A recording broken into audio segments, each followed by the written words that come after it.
मित्रों, गोयल जी ने अभी आपके सामने रैली के संबंध में क्या प्रबंध किए गए हैं और क्या स्थिति है वो सारी स्पष्ट की है। दिल्ली में आज तक जितनी रैलियां हुई हैं उनमें सबसे बड़ी रैली हुई थी जब रामलला मैदान में जयप्रकाश जी, जगजीवन राम जी, अटल बिहारी वाजपेयी जी, इन सब के भाषण हुए थे इमरजेंसी के बाद। और एक बोट क्लब पर भी एक दो बार काफ़ी बड़ी संख्या में लोग एकत्र हुए थे।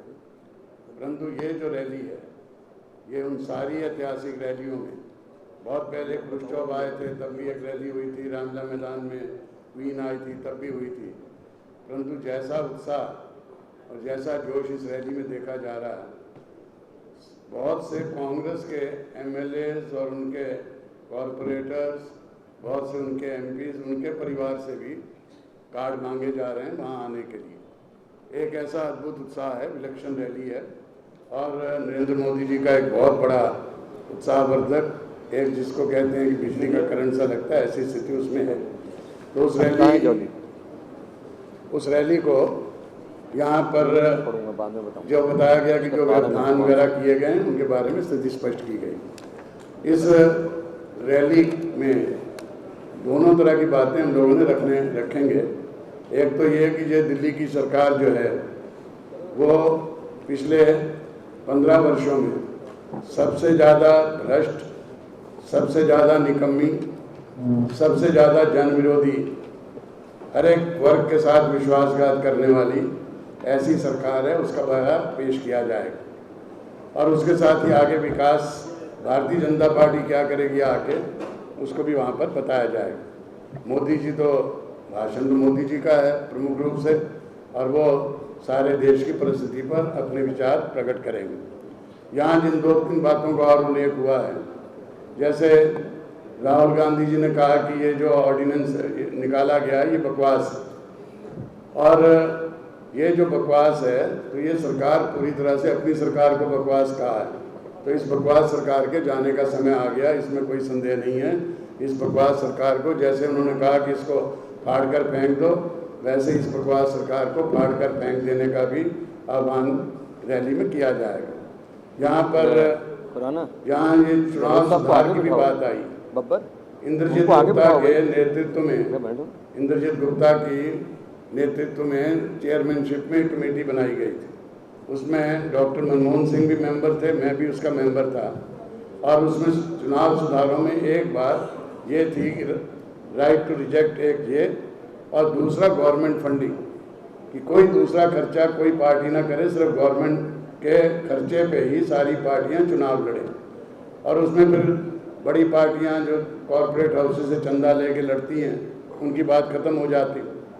वो सारे के सारे जितने थे वो सारे के सारे रोक दिए गए, पर एक जो बात सामने सुप्रीम कोर्ट ने की है उसका स्वागत किया गया है, बहुत अच्छी बात है। राइट टू रिजेक्ट होना चाहिए।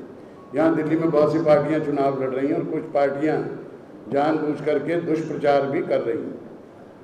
हर एक को पार्टी को अपना चुनाव लड़ने का अधिकार है, चुनाव लड़े और अपने अपने कैंडिडेट वहाँ पर निकाले, परंतु दुष्प्रचार करें, झूठ का सहारा ले, ऐसी गलत बातें प्रकट करें, वो किसी को अधिकार नहीं होना चाहिए। वो एक तरह का अनैतिक है। जो नैतिकता की बहुत दुहाई देते हैं वो आकर के इस तरह का अनैतिक काम करें।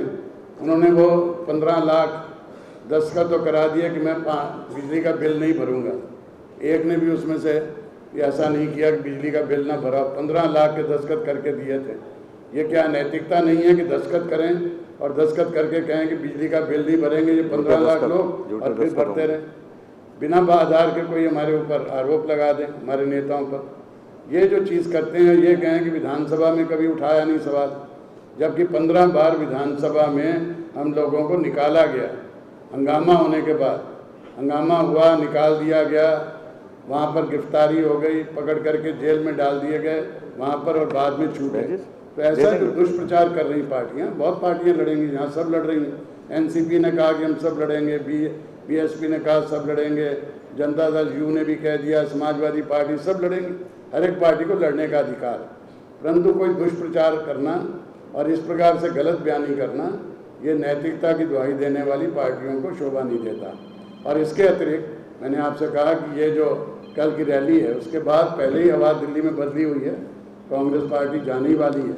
मोदी जी के आह्वान के बाद इस सरकार के ये अंतिम 1-2 महीने हैं, जितना प्रचार आजकल हो रहा है और जितना खर्चा उस पर किया जा रहा है, जितने एडवर्टीजमेंट दिए जा रहे हैं, जैसे सुप्रीम कोर्ट ये लोकायुक्त ने कहा कि उनको 11 करोड़ रुपए भरने पड़े, बाद में जो सैकड़ों करोड़ रुपए जो हैं ये सारे जो इस समय चुनाव प्रचार पे, भ्रामक प्रचार पे लगाए जा रहे हैं, ये भी जनता का पैसा है और ये जनता का पैसा उनसे फिर वसूल किया जाएगा, जैसा लोकायुक्त ने कहा।